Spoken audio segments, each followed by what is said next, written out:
teach me like a 5-year-old kid, right? I'm an absolute novice in this. That how does a beginner, because I realize that there are 3 pillars to Sri Vidya. That's mantra, yantra, and mudra, right? So teach me like a 5-year-old kid, that someone who's beginning on this journey, how should they start practicing a mantra, yantra, and mudra, and how do we mature into it, and how do we even know that I need to now mature into it? Right. Yeah. First of all, to be a sincere practitioner of Sri Vidya, there are a couple of things that we have to think of as the base, right? The first is a certain degree of spontaneity. In Sanskrit, we call this sahaja, bringing in a certain amount of just being spontaneous in your actions. That's the first thing. The second thing is to have a feeling of prema, of love, of bhava towards Lalita.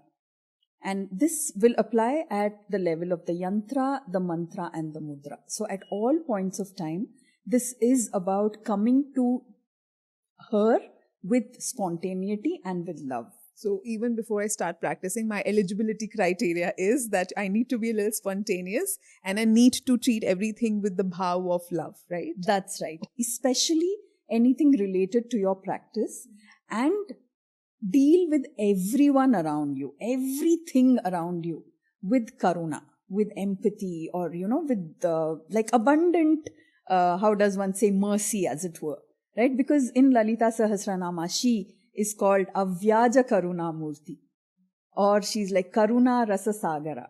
So we have to somewhere reflect a little bit of that. And in our daily interactions with people, just be a little more gracious. Consciously. Very consciously, a little more gracious, a little more pleasing in your interactions, and never throw things around. Everything is a graceful movement. This is a prerequisite. Because if you're just going to be angry and irritable and just nasty to everyone, and you think you're going to be a good Sri Vidya sadhaka, it's never going to happen. So, sahaja, prema, and karuna. So you start on the basic premise, and this becomes your everyday life. And then you go into the yantra.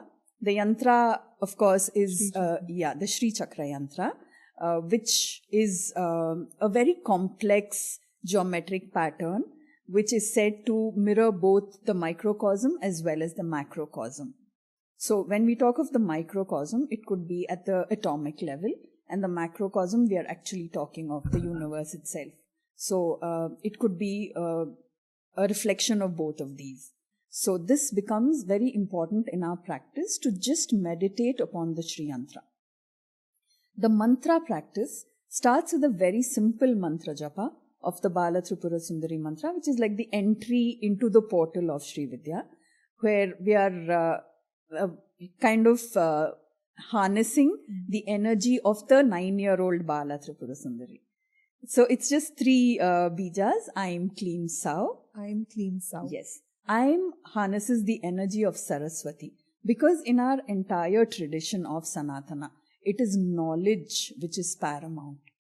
Knowledge is what can lead us from, whether it's Asatoma Sadgamaya, Tamasoma Jyotirgamaya. So it's always knowledge which takes us from darkness to light. So the first bija in Sri Vidya is Aim, which is harnessing Saraswati. Right. Kleem is the energy of Kali.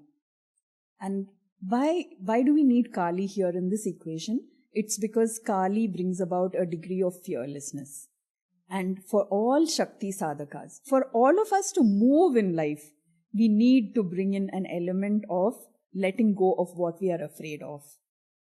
And Sau, because Sau is the energy of Lakshmi, of abundance. And Sau means it is the connection to Mother Earth, because it is in Mother Earth that abundance resides.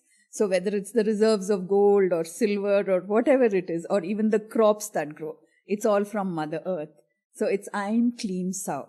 And so it starts here and it culminates in the Mahashodashi mantra, which is a 16-syllable mantra. It's a long process. Sri Vidya is not something that is a sprint. It's not a 100-meter run. It's a marathon. And it takes years and years and years to get there. And how do we know that, now I need to level up and move to the other level? That's why you need a guru at some point. So initially, it's like even in our schooling system, at the start of our academics, we have various teachers giving us a knowledge about different things. So your science teacher teaches you about physics and so on and so forth. But when you reach your PhD level, that's when you need a personal guide.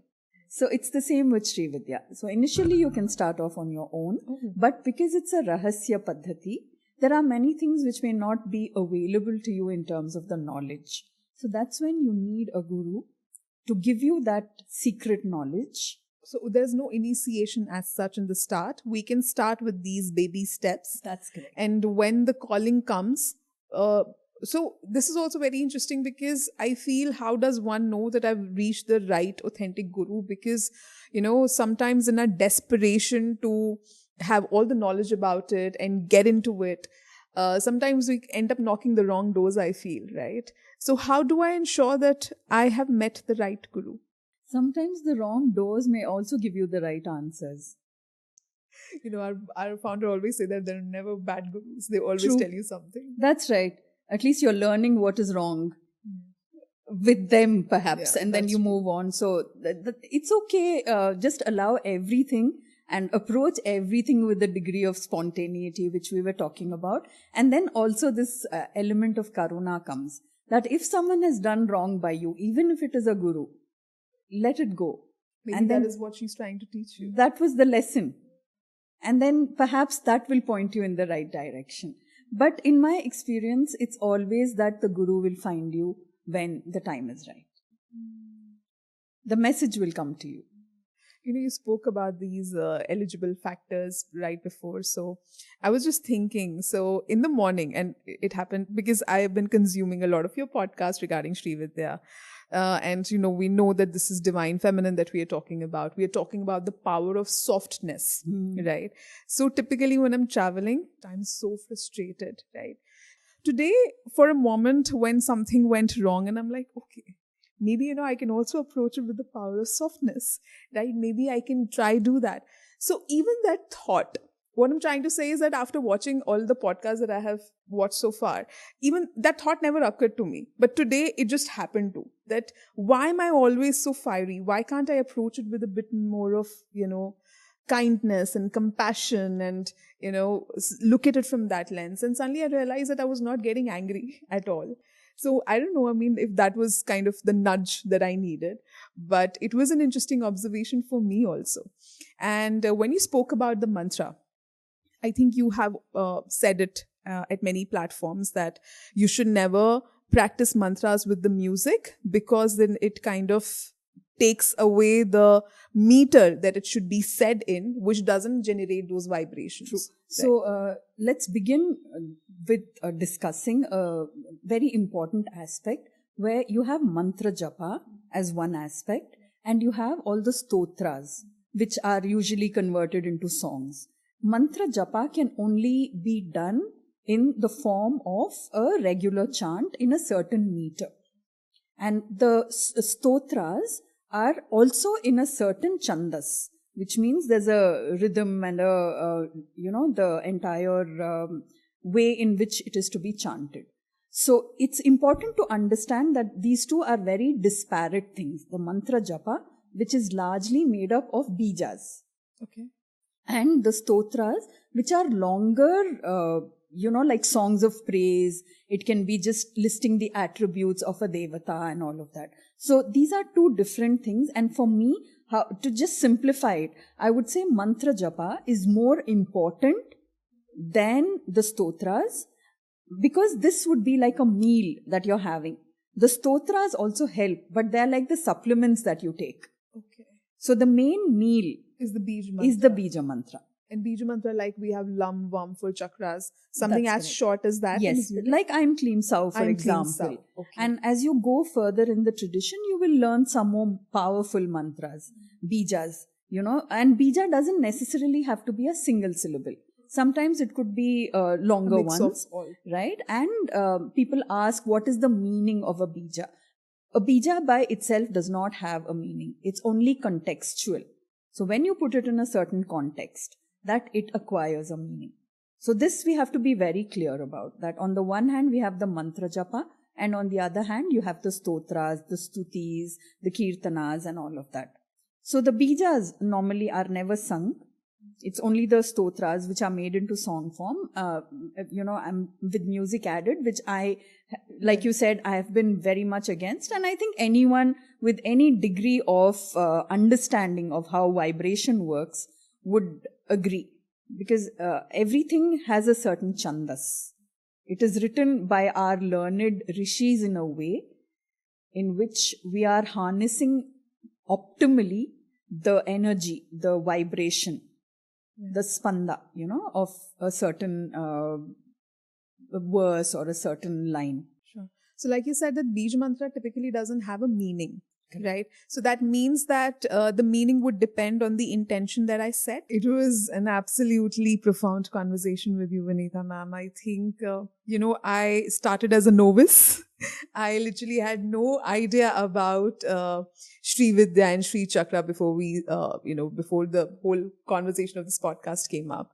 And I think within the conversation, you kind of matured me into understanding Maya, singularity, and so many other stuff. It has been an absolute delight having this conversation with you. Thank you so much. And I really, really would like to host you again for some other topic. Maybe we can delve deeper into Maya. Right. Or the Sri Yantra, because that itself is something that many people are curious about and very little knowledge exists out there. So perhaps that's something that we can do, or we can combine the two things. Absolutely. It's been a genuine pleasure. Your questions were truly very thought-provoking. And I think this has been my favorite podcast till date. And thank you for the team. I really appreciate the fact that you've taken the trouble to do all of this and to share the knowledge of Shakti. And I would like to close with a prayer from a Vedic text, the Rig Veda to be specific. And it's from the Sri Suktam. It's a blessing which invokes an abundance of all things enriching for everyone who's listening or who's watching. Beautiful. Sure. Om Shrivarchasvamaayushyamarogyama vidhachobhamanam mahiyate dhanyam dhanam pashum bahuputra labham shatasamvatsaram dirghamayuhu. Shri Matre Namaha. Thank you so much. Loved every bit of it. Thank you. And yeah, I think I literally before starting the podcast, even last night, and in fact today morning also, I was like, aaj bahut bhari bharkam podcast. I sat in my meditation and I was like, I just surrendered it to Ma. I was like, this is for you. Let the questions flow, whatever you want the world to know, just take over me and then just let it flow. So if this was good enough, I'm happy. Thank you so much once again. Thank you. And to all of you who have stayed till the end, then I can only say one thing, that Devi really wanted you to watch this podcast. Maybe this is your entry to the whole idea of Sri Vidya and Lalita Tripura Sundari. So please, if you found this very profound and insightful, don't forget to like and subscribe our channel. And if you feel that this can be a great podcast for someone who might be at their low level and this can help them out, please don't forget to share it with them. We will be back again with a very interesting guest and another exciting episode very soon. Stay tuned.